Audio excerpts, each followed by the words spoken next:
Hello everyone, welcome to my channel. I am Paniksha Bhardwaj. तो आज के लेक्चर में हम क्लास 9 की एसएसटी का हिस्ट्री का पोर्शन जो हमने स्टार्ट किया हुआ है, इसका chapter number 1 that is the French revolution, इसका ये आज लास्ट वीडियो है, क्योंकि आज हम इसके क्वेश्चन आंसर जो हैं वो रिमेनिंग क्वेश्चन आंसर जो हैं वो हम कंप्लीट करेंगे। ठीक है, इससे पहले जिसने चैप्टर की रीडिंग नहीं देखी है तो वो जाके देख लें, उसी के बाद आपको ये क्वेश्चन जो है वो अच्छे से समझ आएंगे। ठीक है, इससे पहले मैंने 3 क्वेश्चंस करवाए थे, तो वो पार्ट नंबर 6 है। आप वहाँ पे जाके वो वीडियो को देख लीजिएगा जिन्होंने नहीं देखी है, तो इससे पहले के क्वेश्चन जो हैं। और जिन्होंने चैप्टर की रीडिंग बिल्कुल भी नहीं देखी है तो वो प्लेलिस्ट में जाएं, वहाँ पे जाके चैप्टर की रीडिंग भी देख लें। अब हम देखेंगे कि लेसन के अंदर क्वेश्चन नंबर 4 जो है वो क्या पूछा हुआ है। तो वो पूछा हुआ है, draw up a list of democratic rights वो enjoy today whose origins could be traced to the French Revolution। That means कि आपने क्या करना है, वही बोला ना मैंने आपको, जब तक आप चैप्टर को नहीं अच्छे से अंडरस्टैंड कर पाएंगे तब तक आप इन क्वेश्चंस को नहीं जो है वो आंसर कर पाएंगे। तो इन्होंने यहाँ पे ये बोला कि आपने क्या करना है, डेमोक्रेटिक राइट्स की एक लिस्ट जो है वो बनानी है, जो कि आज हम इंजॉय कर रहे हैं, लेकिन उनका ओरिजिन जो था ना वो फ्रेंच रेवोल्यूशन के टाइम पीरियड के दौरान से हुआ था। यानी कि जब फ्रेंच रेवोल्यूशन हुआ था ना 1789 में, तब उनका ओरिजिन हुआ था, और वो डेमोक्रेटिक राइट जो हैं वो हम आज इंजॉय कर रहे हैं, और आपने ये एक लिस्ट प्रिपेयर करनी है। तो कुछ डेमोक्रेटिक राइट जो हैं जो कि हम आज इंजॉय कर रहे हैं, जिसका ओरिजिन फ्रेंच रेवोल्यूशन के टाइम पीरियड के दौरान हुआ था, वो क्या है, और वो जो लिस्ट है डेमोक्रेटिक राइट्स की वो यहाँ नीचे दी गई हुई है। और उसमें सबसे पहला राइट कौन सा है आपका, राइट टू वोट। ठीक है, वोट देने का अधिकार, फ्रीडम ऑफ प्रेस, यानी कि किसी भी तरह की पब्लिकेशन जो है अब प्रेस कर सकती है, मीडिया कर सकती है। फ्रीडम ऑफ एक्सप्रेशन, किसी भी तरह के एक्सप्रेशन जो है वो फ्रीडम दे सकती है, यानी कि किसी के एक्सप्रेशन के ऊपर रोक टोक नहीं है अब। एबॉलिशन ऑफ स्लेवरी, ठीक है, स्लेवरी जो थी, गुलामी जो थी, उसको ख़त्म कर दिया गया था। राइट टू लिबर्टी, यानी कि किसी फ्री होके हम जो लोग हैं वो रह सकते हैं। ठीक है, उसके बाद आ जाता है राइट टू प्रॉपर्टी, यानी कि सभी को अपनी प्रॉपर्टी के ऊपर अधिकार है, अब किसी की प्रॉपर्टी जो है वो छीनी नहीं जाएगी। उसके बाद राइट टू एजुकेशन, सभी लोगों को पढ़ने का अधिकार था। ठीक है, अब जो हमें मिला हुआ है एजुकेशन, जैसे वुमेंस को दी गई है, गर्ल्स को दी गई है। उसके बाद राइट टू सिक्योरिटी, हर किसी को उसकी सिक्योरिटी जो है वो उसका अधिकार भी दिया गया है। ऐसे नहीं कि अब कोई भी आके किसी की जान ले लेगा या किसी के घर जाके चोरी कर लेगा। इसके लिए भी बहुत सारे लॉज जो है वो बनाए गए हैं, पनिशमेंट जो है वो मतलब इम्प्लीमेंट की गई हैं कि अगर कोई भी किसी तरह का क्राइम करता है तो उसको उसको जो सज़ा है वो मिलेगी। ठीक है, ये सारे राइट जो थे ये फ्रेंच रेवोल्यूशन के टाइम के दौरान ही ये राइट जो थे ये प्रोवाइड कर दिए गए थे, और यही राइट जो है हम आज के टाइम पे जो है वो हम फुल्ली इंजॉय कर रहे हैं। ठीक है, तो आई होप आपको ये वाला क्वेश्चन जो है वो क्लियर हुआ होगा।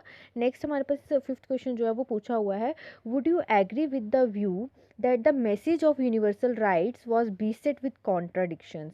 दैट मीन्स कि जो आप ये जो आइडिया है ना, या ये जो मैसेज है कौन सा, यूनिवर्सल राइट्स का, तो ये जो मैसेज है आप इस मैसेज के साथ एग्री करते हो कि ये बीसेट कर रहा है कॉन्ट्राडिक्शन के साथ। बीसेट का मतलब होता है सताना या फिर घेर लेना, नाक में दम करना, और कॉन्ट्राडिक्शन का मतलब होता है विरोध करना। ठीक है, तो क्या आप एग्री करते हो इस व्यू पॉइंट से कि ये जो मैसेज है यूनिवर्सल राइट्स का ये विरोध कर रहा है, मतलब सता रहा है, और अगर क्यों सता रहा है, क्यों कॉन्ट्राडिक्ट कर रहा है, तो इसको आपने एक्सप्लेन करना है। ठीक है, तो ये जो आइडिया है ना, ये जो मैसेज है यूनिवर्सल राइट्स का, ये बिसेट कर रहा है कॉन्ट्राडिक्शन के साथ, ये एक तरह से घिरा हुआ है कॉन्ट्राडिक्शन से, विरोधों के साथ पूरी तरह से घिरा हुआ है, कॉन्ट्राडिक्शन से पूरी तरह से क्या हुआ है, राउंड अप हुआ है।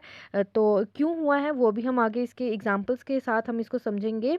तो जैसे जो लॉ है, law is the expression of the journal will, यानी कि हर किसी के पास जो लॉ है वो हर किसी को अवेलेबल है, और वो अपनी मर्जी से कोई भी तरह का काम जो है वो कर सकता है, एक्सप्रेस कर सकता है।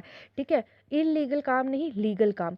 जितने भी सिटीजन्स हैं ना उनके पास राइट है कि वो क्या कर सकते हैं, पार्टिसिपेट कर सकते हैं फॉर्मेशन में। फॉर्मेशन किसकी, पॉलिटिकल पार्टीज़ को फॉर्म करने में वो पार्टिसिपेट कर सकते हैं, चाहे वो पर्सनली करें चाहे वो रिप्रेजेंटेटिव्स के थ्रू करें।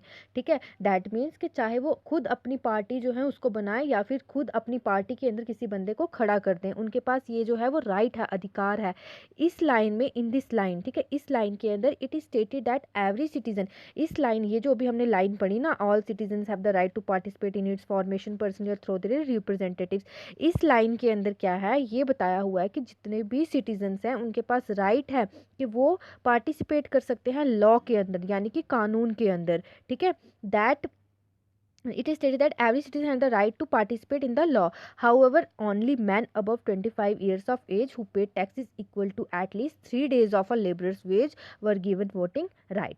ये बोला हुआ है। जैसे कि अगर आपने लेसन की रीडिंग पढ़ी होगी तो उसमें मैंने आपको बताया था कि जो पैसिव सिटीजन्स थे ना, हैं, एक्टिव सिटीजन्स और पैसिव सिटीजन्स के बारे में पढ़ाया था। तो जो पैसिव सिटीजन्स हैं उनमें जो 25 ईयर्स से बिलो की एज का आदमी होता था उसको अधिकार नहीं होता था वोट देने का। वही आदमी 25 ईयर्स से ऊपर जो होगा वही आदमी जो है वो वोट दे पाएगा, जो कि एक लेबरर यानी कि एक मजदूर की 3 दिनों की तनख्वाह के इक्वल जो टैक्स पे कर पाएगा वही आदमी जो है वो वोट दे सकता है।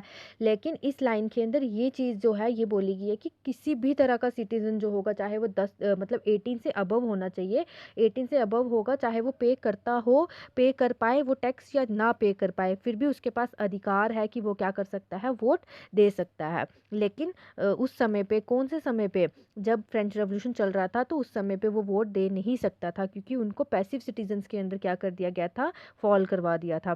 तो जो रिमेनिंग मैन और ऑल वुमेन जो थी पैसिव सिटीजन्स की, उनको उनके अधिकारों से डिप्राइव्ड किया गया था। कौन सा अधिकार? वोट देने का अधिकार। ठीक है, जितनी भी वुमेन्स थी, चाहे वो 18 साल की थी, चाहे वो 25 साल की थी, चाहे उनके पास प्रॉपर्टी थी, चाहे उनके पास प्रॉपर्टी नहीं थी, तो कोई भी वुमेन जो थी वो राइट नहीं, मतलब उसके पास राइट नहीं था कि वो वोट दे सके। और मैन जो थे, ठीक है, रिमेनिंग मैन कौन से, जो कि टैक्स को पे नहीं कर पा रहे थे, उसके अलावा जो टैक्स को पे नहीं करते थे ना, वो आदमी जो है वो वोट नहीं दे सकते थे। उनको जो है वंचित रखा गया था, डिप्राइव कर दिया गया था, कि उनके राइट्स जो थे उनको वोट देने का नहीं दिया गया था।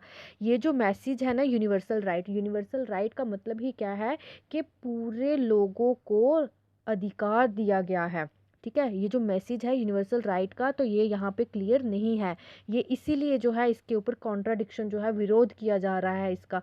क्यों? क्योंकि यहाँ पे ये बोल रहे हैं, एक तरफ ये बोल रहे हैं यूनिवर्सल राइट, दूसरी तरफ ये बोल रहे हैं कि सिर्फ वही लोग वोट दे सकते हैं जिनके पास, मतलब जो 3 गुना ज़्यादा जो है वो टैक्स पे कर सकते हैं, सिर्फ वही लोग जो है वो वोट दे सकते हैं। और ऊपर से वुमेन्स को भी अलो नहीं है वोट देना, और आदमियों को, वो आदमी जो कि टैक्स को पे नहीं कर पा रहे हैं, उनको वोट देने का अधिकार नहीं है। तो ये जो आइडिया है ना, ये किसी तरह से, ये जो मैसेज है यूनिवर्सल राइट का, ये किसी भी तरह से पूरी तरह से क्लियर नहीं है। जो कॉन्स्टिट्यूशन बनाया गया था उस समय के अंदर, वो कॉन्स्टिट्यूशन जो था वो किसके लिए था? रिच वुमेन्स के लिए था, रिच के लिए था, वुमेन्स के लिए नहीं। यहाँ पे ना, जो यहाँ पे फुल स्टॉप आएगा, ठीक है, फुल स्टॉप डाल लीजिएगा। जो कॉन्स्टिट्यूशन है वो सिर्फ रिच लोगों के लिए था, रिच पीपल्स के लिए था। वुमेन जो थी, चाहे वो अमीर हो चाहे वो गरीब हो, उनको डिसीजन मेकिंग में पूरी पूरी तरह से नेग्लिगेट किया गया था। दैट मीन्स कि उनकी जो रजामंदी थी, उनकी सलाह जो थी वो नहीं ली जाती थी। तो सिर्फ अमीर लोगों को ही, अमीर आदमियों को ही अधिकार था कि वो क्या कर सकते हैं, वोट दे सकते हैं।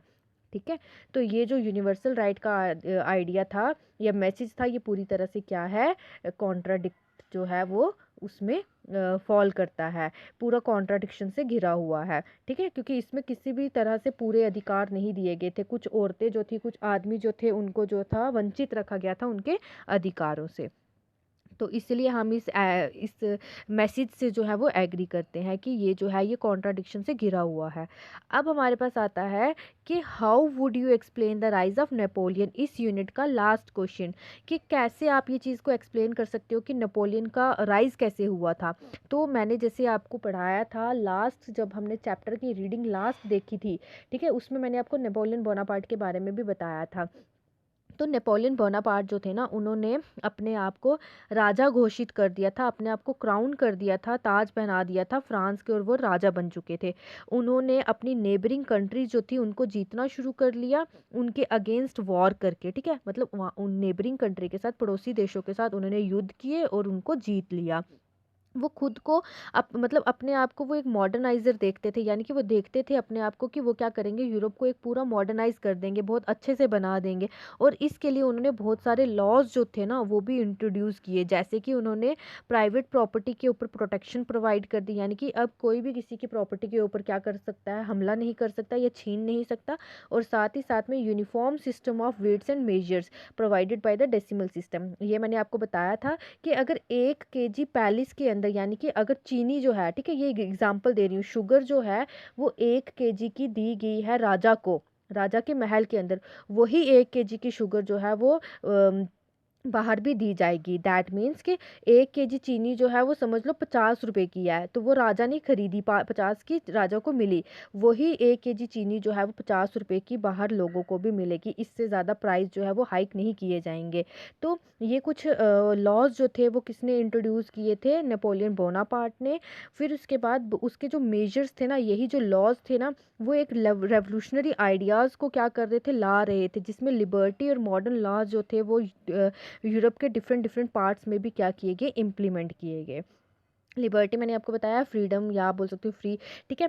तो इस तरह का ये एक पॉजिटिव इम्पैक्ट रहा लोगों के ऊपर उसके डीथ्रोन होने के बाद भी, यानी कि जब वो अपनी राजगद्दी से हट गया ना, जब वो बैटल ऑफ वाटरलू में हार गया, उसकी हार के बाद भी, उसकी राजगद्दी से उतरने के बाद भी इसका एक बहुत ही एक मतलब अच्छा इम्पैक्ट रहा लोगों के ऊपर, क्योंकि वो वहाँ पर फ्रांस के अंदर, यूरोप के अंदर जो है वो क्या करना चाहता था, मॉडर्नाइजेशन लाना चाहता था। तो इस तरह से उसका जो राइज था हुआ नेपोलियन का। तो पहले उसने अपने आप को राजा बना लिया, फिर उसके बाद उसने कंट्रीज़, डिफरेंट डिफरेंट कंट्रीज़ के नेबरिंग कंट्रीज़ को कन्क्वेयर कर लिया, और साथ ही साथ में मॉडर्नाइज किया यूरोप को, और लोगों के ऊपर अपना एक अच्छी छवि जो थी उसको क्या किया, छोड़ा। तो ये थे आपके क्वेश्चन आंसर्स। आई होप आपको ये चैप्टर जो है वो अब पूरी तरह से अच्छे से समझ आ गया होगा। ये चैप्टर आपको 10th में भी काम आएगा, 10th का फर्स्ट यूनिट जो है वो इससे इंटर रिलेट करता है, तो आप इसको अच्छे से समझ लीजिएगा। तो अब आपका यूनिट जो है, यूनिट टेस्ट जो है वो भी हम स्टार्ट कर देंगे। तो इस टॉपिक के अंदर, आज के टॉपिक के अंदर, आज के लेक्चर के अंदर आपको अगर किसी भी तरह का डाउट है या कोई क्वेश्चन समझ नहीं आया है अच्छे से, आप मुझे कमेंट सेक्शन में पूछ सकते हो, और मैं आपके उन डाउट्स को, उन क्यूरीज़ को सॉर्ट आउट करूँगी, ठीक है। और अगर आपको वीडियो पसंद आई है तो आप इसको ज़्यादा से ज़्यादा लाइक करें, शेयर करें, एंड चैनल को सब्सक्राइब करना ना भूलें। तो आज के लिए हम इतना ही रखते हैं। Thank you and have a good day.